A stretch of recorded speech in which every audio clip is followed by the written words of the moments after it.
This how to 1 minute will show you how to get QR code for Wix website. First of all, we will generate a QR code for our Wix website and then we will add the QR code to our site. To generate, open this website qrcodegenerator.com, and once you are here you have to paste your Wix website link. So I'm going to copy my Wix website link. So this is my Wix website. I'm copying the URL and pasting my URL here. And now here you will get a QR code for your Wix website.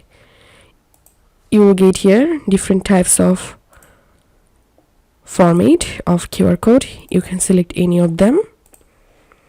So I'm selecting this one. Now click on this little embed icon and you have to copy this whole code.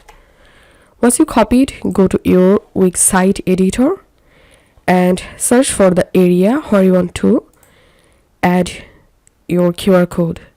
Now click on this add elements icon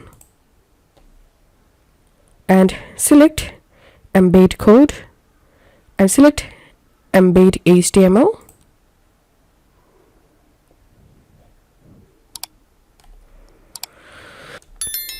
Select code and paste here the short code you just copied. Click on update and then here we can see my QR code has been successfully added to my Wix website. So that's how we can do it. If you find this video helpful, don't forget to subscribe how to 1 minute. See you in the next video.